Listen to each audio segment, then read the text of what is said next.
ಒಂದು ಹಸಿರು ಸುಂದರ ಕಾಡಿನ ಮಧ್ಯದಲ್ಲಿ ಒಂದು ಚಿಕ್ಕ ಮೊಲ ವಾಸಿಸುತ್ತಿತ್ತು. ಅದರ ಹೆಸರು ಚಿನ್ನು. ಚಿನ್ನು ತನ್ನ ಅಪ್ಪ, ಅಮ್ಮ ಮತ್ತು ಚಿಕ್ಕ ತಮ್ಮ ಜೊತೆ ಒಂದು ಸಣ್ಣ ಆದರೆ ತುಂಬ ಹಿತವಾದ ಬಿಲದಲ್ಲಿ ವಾಸಿಸುತ್ತಿತ್ತು. ಪ್ರತಿ ಬೆಳಗ್ಗೆ ಚಿನ್ನು ತನ್ನ ಕುಟುಂಬದ ಜೊತೆ ಹೊರಗೆ ಹೋಗಿ ಹಸಿರು ಎಲೆಗಳನ್ನು ಸಂಗ್ರಹಿಸುತ್ತಿತ್ತು. ಅಮ್ಮ ಮುದ್ದಾಗಿ ನೋಡಿಕೊಳ್ಳುತ್ತಿದ್ದರು, ಅಪ್ಪ ರಕ್ಷಿಸುತ್ತಿದ್ದರು, ತಮ್ಮ ಆಟ ಆಡುತ್ತಿದ್ದ. ಸಂಜೆ ಆಗುತ್ತಿದ್ದಂತೆ ಎಲ್ಲರೂ ಬಿಲದೊಳಗೆ ಸೇರಿ ಮಾತಾಡುತ್ತಾ ನಗುತ್ತಾ ಪ್ರೀತಿ ಹಂಚಿಕೊಳ್ಳುತ್ತಿದ್ದರು. ಚಿನ್ನು ಯೋಚಿಸುತ್ತಿತ್ತು, ನನ್ನ ಜೀವನ ಎಷ್ಟು ಸುಂದರ. ಒಂದು ದಿನ ಆಕಾಶ ಕಪ್ಪು ಮೋಡಗಳಿಂದ ತುಂಬಿತು. ಗಾಳಿ ಜೋರಾಗಿ ಬೀಸತೊಡಗಿತು. ಹಕ್ಕಿಗಳು ಕೂಡ ಆಶ್ರಯ ಹುಡುಗತೊಡಗಿದವು. ಇದು ಸರಿಯಿಲ್ಲ, ಅಪ್ಪ ಹೇಳಿದರು. ಸ್ವಲ್ಪ ಸಮಯದಲ್ಲಿ ಭಾರೀ ಮಳೆ ಶುರುವಾಯಿತು. ಮಳೆ ಮಳೆ ಇನ್ನೂ ಮಳೆ. ನೀರು ನಿಧಾನವಾಗಿ ಬಿಲಕ್ಕೆ ಒಳಬಂತು.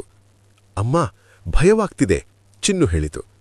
ನಾವು ಒಟ್ಟಿಗೆ ಇದ್ದೀವಿ, ಏನೂ ಆಗೋದಿಲ್ಲ, ಅಮ್ಮ ಸಮಾಧಾನಪಡಿಸಿದರು. ಆದರೆ ಪ್ರಕೃತಿ ಇನ್ನೂ ಬಲವಾಗಿತ್ತು. ಅಕಸ್ಮಾತ್ ದೊಡ್ಡ ಪ್ರವಾಹ ಬಂತು. ಬಿಲ ಕುಸಿದು ಬಿಟ್ಟಿತು.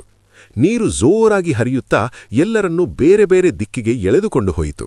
ಅಮ್ಮ, ಅಪ್ಪ, ಚಿನ್ನು ಕೂಗುತ್ತಿತ್ತು. ಸ್ವಲ್ಪ ಸಮಯದ ನಂತರ ಚಿನ್ನು ಒಂದು ಮರದ ಬೇರು ಹಿಡಿದು ತನ್ನನ್ನು ತಾನೇ ಉಳಿಸಿಕೊಂಡಿತು. ಅದು ಸುತ್ತಲೂ ನೋಡಿತು. ಯಾರೂ ಇರಲಿಲ್ಲ. ಅದು ಕುಳಿತಿತು. ಕಣ್ಣೀರು ಹರಿಯತೊಡಗಿತು. ನಾನು ಒಬ್ಬನೇ, ನನ್ನಿಂದ ಏನೂ ಆಗೋದಿಲ್ಲ ಎಂದು ಅಳತೊಡಗಿತು. ದಿನ ಕಳೆಯುತ್ತಿತ್ತು. ರಾತ್ರಿ ಬರುತ್ತಿತ್ತು. ಒಂದು ದಿನ ಚಿನ್ನು ಒಂದು ಅಳಿಲನ್ನು ನೋಡಿತು. ಅದು ತನ್ನಿಗಿಂತ ದೊಡ್ಡ ಮರದ ತುಂಡನ್ನು ಎತ್ತಿಕೊಂಡು ಹೋಗುತ್ತಿತ್ತು. ಇದು ಹೇಗೆ ಸಾಧ್ಯ? ಚಿನ್ನು ಆಶ್ಚರ್ಯಪಟ್ಟಿತು. ಅದು ಅಳಿಲಿನ ಬಳಿ ಹೋಗಿ ಕೇಳಿತು, ನೀನು ಇಷ್ಟು ಕಷ್ಟ ಯಾಕೆ ಮಾಡ್ತಿದ್ದೀಯಾ? ಅಳಿಲು ನಗುತ್ತಾ ಹೇಳಿತು, ನನ್ನ ಮನೆ ಹಾಳಾಯಿತು, ಆದರೆ ನಾನು ಮತ್ತೆ ಕಟ್ತೀನಿ, ನಾನು ಪ್ರಯತ್ನ ಮಾಡ್ತೀನಿ. ನಿನಗೆ ಭಯ ಇಲ್ವಾ? ಚಿನ್ನು ಕೇಳಿತು.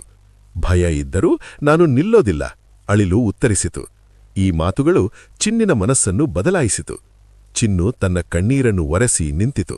ನನ್ನ ಫ್ಯಾಮಿಲಿ ಸಿಗುತ್ತಾರೋ ಗೊತ್ತಿಲ್ಲ, ಆದರೆ ನಾನು ಬಲವಂತನಾಗಬೇಕು ಎಂದು ನಿರ್ಧರಿಸಿತು. ಅದು ಹೊಸ ಮನೆ ಕಟ್ಟೋಕೆ ಶುರುಮಾಡಿತು. ಮೊದಲು ಮಣ್ಣು, ನಂತರ ಕಡ್ಡಿಗಳು, ನಂತರ ಎಲೆಗಳು. ಪ್ರತಿದಿನ ಅದು ದುಡಿತ ಮಾಡುತ್ತಿತ್ತು, ಸೂರ್ಯೋದಯದಿಂದ ಸೂರ್ಯಾಸ್ತದವರೆಗೆ. ಕೊನೆಗೆ ಒಂದು ಗಟ್ಟಿಯಾದ ಸುಂದರ ಬಿಲ ಸಿದ್ಧವಾಯಿತು. ಚಿನ್ನು ಅದನ್ನು ನೋಡುತ್ತಾ ನಿಂತಿತು. ಆದರೆ ಮನಸ್ಸಿನಲ್ಲಿ ಒಂದು ಖಾಲಿತನ. ನನ್ನ ಫ್ಯಾಮಿಲಿ ಇದ್ದಿದ್ರೆ ಎಂದು ಕಣ್ಣೀರು ಹಾಕಿತು. ಅದ್ಭುತ ಕ್ಷಣ. ಅಷ್ಟರಲ್ಲಿ ದೂರದಿಂದ ಒಂದು ಧ್ವನಿ ಕೇಳಿಸಿತು, ಚಿನ್ನು. ಚಿನ್ನು ತಿರುಗಿ ನೋಡಿತು. ಅದು ನಂಬಲಾರ್ದ ದೃಶ್ಯ. ಅಮ್ಮ, ಅಪ್ಪ, ತಮ್ಮ ಅವರು ಓಡಿ ಬರುತ್ತಿದ್ದರು. ಚಿನ್ನು ಕೂಡ ಓಡಿತು. ಎಲ್ಲರೂ ಒಬ್ಬರನ್ನೊಬ್ಬರು ಅಪ್ಪಿಕೊಂಡರು.